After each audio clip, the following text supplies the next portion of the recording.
ನಮಸ್ಕಾರ, ಇದು ನಿಮ್ಮ GBH63 ಅಪ್ಡೇಟ್ಸ್ ಯೂಟ್ಯೂಬ್ ಚಾನಲ್. ಯಶಸ್ವಿಯಾದ ಅಖಿಲ ಕರ್ನಾಟಕ ಸಾಹಿತ್ಯ ಸಾಂಸ್ಕೃತಿಕ ವೇದಿಕೆ ದಾವಣಗೆರೆಯ ಇದರ ಪ್ರಥಮ ಸಭೆ.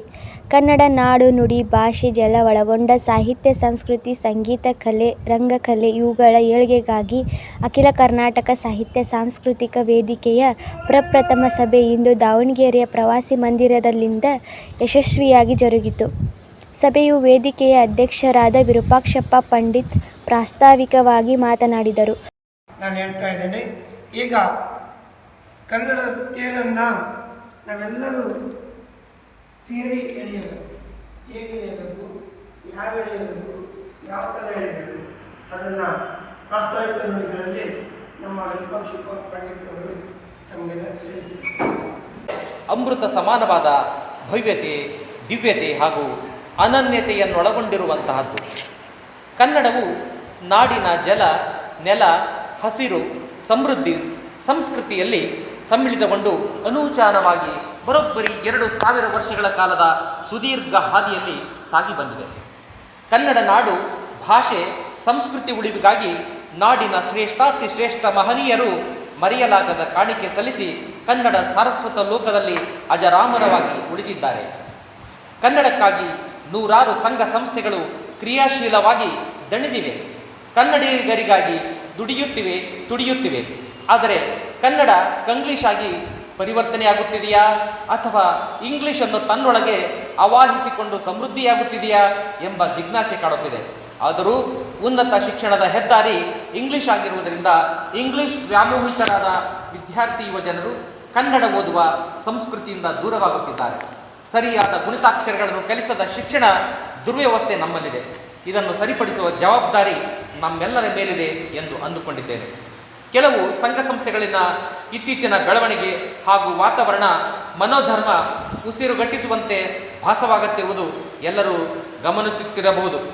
ಸ್ವಜನ ಪಕ್ಷಪಾತ, ಒಂದೆರಡು ಸಮುದಾಯಕ್ಕೆ ಸೀಮಿತವಾದಂಥ ಸರ್ವಾಧಿಕಾರಿ ಧೋರಣೆ ಅನುಸರಿಸುತ್ತಿರುವುದರಿಂದ ನಿಜವಾದ ಕನ್ನಡಾಭಿಮಾನಿಗಳಿಗೆ ತಲ್ಲಣ ಉಂಟು ಮಾಡಿದೆ ಮತ್ತು ಅಸಹನೀಯವೂ ಆಗಿದೆ. ಕೆಲವು ಕೊಳೆತಿನಿ ಮನಸ್ಸುಗಳ ಸಂಕುಚಿತ ಮನೋಭಾವದಿಂದ ವಿಶಾಲತೆ, ಎಲ್ಲರ ಒಳಗೊಳ್ಳುವಿಕೆ ನಿರೀಕ್ಷೆ ಮಾಡುವುದು ಪುರುಷರ ಗರ್ಭದಲ್ಲಿ ಸಂತಾನವನ್ನು ಅಪೇಕ್ಷಿಸಿದಂತೆಯೇ ಸರಿ. ಕನ್ನಡದ ಕಟ್ಟುವಿಕೆ ಎಂದರೆ ಹೃದಯಗಳ ಕಟ್ಟುವಿಕೆ, ಮನಸ್ಸುಗಳ ಬೆಸೆಯುವಿಕೆ, ಎಲ್ಲರ ಒಳಗೊಳ್ಳುವಿಕೆ. ಅದು ಬಿಟ್ಟು ನೀನು ಬೇಡ, ನೀನು ಬೇರೆ ಎಂದು ಹೊರಗಿಡುವ ಕೆಲಸ ಸದ್ದಿಲ್ಲದೆ ನಡೆಯುತ್ತಿರುವುದು ವಿಘಟನಕಾರಿಯಲ್ಲದೆ ಮತ್ತೇನು? ಲಲಿತ ಕಲೆಗಳು ಮತ್ತದರ ಪ್ರಾತಿನಿಧಿಕ ಸಂಘ ಸಂಸ್ಥೆಗಳಲ್ಲಿ ಅಪಾತ್ರರ ಕಪಿಮುಷ್ಟಿಯಲ್ಲಿ ಸಿಲುಕಿ ಕಲಾವಿದರು, ಕಲಾಸೇವಕರು, ಕಲಾಭಿಮಾನಿಗಳು ಏದುಸಿರು ಬಿಡುತ್ತಿರುವ ಸಂಕ್ರಮಣ ಕಾಲದಲ್ಲಿ ಪರ್ಯಾಯ ಮಾರ್ಗವನ್ನು ಹುಡುಕಬೇಕಾದ ಅನಿವಾರ್ಯತೆ ಎದುರಾಗಿದೆ. ಗುಂಪುಗಾರಿಕೆ, ಸ್ವಜನ ಪಕ್ಷಪಾತಗಳ ಕಾರಣದಿಂದ ಕನ್ನಡದ ಮನಸ್ಸುಗಳಿಗೆ ನೋವಾಗಿದೆ. ಆ ನೋವಿಗೆ ಮದ್ದೆರೆವ ಆಲೋಚನೆಯೇ ಅಖಿಲ ಕರ್ನಾಟಕ ಸಾಹಿತ್ಯ ಪರಿಷತ್ ಸಂಘಟನೆಯ ಬೀಜಾಂಕುರ. ಈ ಸಂಸ್ಥೆಯನ್ನು ನೀವು ನಾವೆಲ್ಲರೂ ಕಟ್ಟಿ ಬೆಳೆಸುವ ಸಂಕಲ್ಪದೊಂದಿಗೆ ಒಮ್ಮನದಿಂದ ಬೆಸೆಗೊಂಡರೆ ಈ ಸಂಸ್ಥೆಯ ಸಂಸ್ಥಾಪಕ ಪದಾಧಿಕಾರಿಗಳೆಂಬ ಹೆಮ್ಮೆಗೆ ಭಾಜನರಾದೆವು ಮತ್ತು ಆ ಸಂಗತಿ ಇತಿಹಾಸದಲ್ಲಿ ದಾಖಲಾಗಿತ್ತು.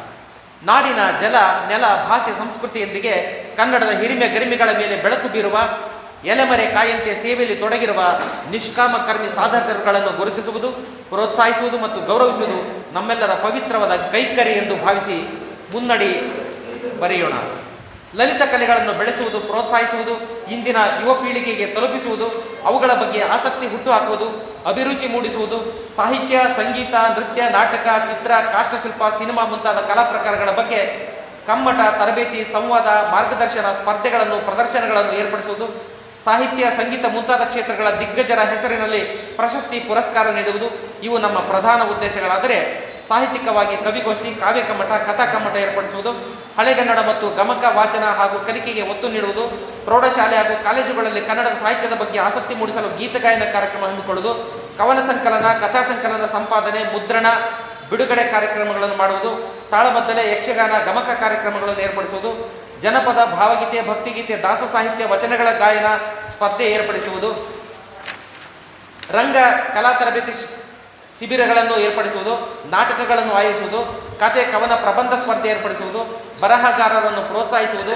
ಉದಯೋನ್ಮುಖ ಕವಿ, ಸಾಹಿತಿ, ಬರಹಗಾರರಿಗೆ ಸಲಹೆ ಸಹಕಾರ ನೀಡುವುದು, ನೃತ್ಯದ ನಾನಾ ಪ್ರಕಾರಗಳ ಸ್ಪರ್ಧೆಗಳನ್ನು ಆಯೋಜಿಸುವುದು, ನರ್ತನ ತರಬೇತಿಗಳನ್ನು ಏರ್ಪಡಿಸುವುದು, ಚಿತ್ರಕಲೆ, ಶಿಲ್ಪಕಲೆಗೆ ಪ್ರೋತ್ಸಾಹ ನೀಡುವುದು, ವಿವಿಧ ಹಂತದ ಸ್ಪರ್ಧೆಗಳನ್ನು ಆಯೋಜಿಸುವುದು, ಪ್ರಾತ್ಯಕ್ಷಿಕೆಗಳನ್ನು ಹಾಗೂ ಪ್ರದರ್ಶನಗಳನ್ನು ಆಯೋಜಿಸುವುದು, ಸಮಿತಿಯ ಪದಾಧಿಕಾರಿಗಳು ಹಾಗೂ ಸದಸ್ಯರಿಗೆ ಮುಂದೆ ಹಮ್ಮಿಕೊಳ್ಳುವ ಕಾರ್ಯಕ್ರಮಗಳಲ್ಲಿ ಸೂಕ್ತ ಸ್ಥಾನಮಾನ, ಗೌರವ ದೊರಕಿಸಿಕೊಡುವುದು.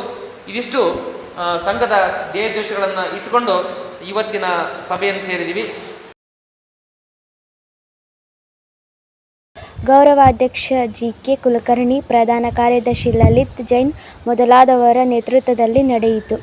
ವೇದಿಕೆ ಸಭೆಯಲ್ಲಿ ಚಂದ್ರಶೇಖರ್ ಎಸ್. ಸಂಘ, ಅಡಿಟರ್ ವೀರಣ್ಣ, ಗುರುಮೂರ್ತಿ ಎಸ್. ಉಮಾದೇವಿ, ಅನುಪಮ, ಲಿಂಗರಾಜ್ ಹಿರೇಮಠ್ ಮೊದಲಾದವರು ಉಪಸ್ಥಿತರಿದ್ದರು.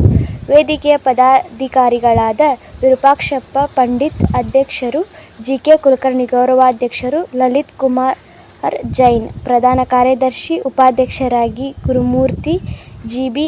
ಹಾವೇರಿ, ಜಂಟಿ ಕಾರ್ಯದರ್ಶಿಯಾಗಿ ಉಮಾದೇವಿ ಹಿರೇಮಠ್, ಸಂಘಟನಾ ಕಾರ್ಯದರ್ಶಿ ಲಿಂಗರಾಜ್ ಹಿರೇಮಠ್, ಪ್ರಧಾನ ಸಂಚಾಲಕರು ಸಿದ್ದಯ್ಯ ಒಡೆಯರ್, ರತ್ನಮ್ಮ, ಖಜಾಂಚಿ ವೀರೇಶ್, ನಿರ್ದೇಶಕರಾಗಿ ಡಾಕ್ಟರ್ ಉಪೇಂದ್ರ, ಸಹನಾ ಮಂಜುನಾಥ್, ರೇಖಾ ಚಿಗಟೇರಿ, ಚಂದ್ರಶೇಖರ್ ಸಂಘ, ಶಿಲ್ಪಾ, ಅನುಪಮ ಮೊದಲಾದವರು ಆಯ್ಕೆಯಾದರು.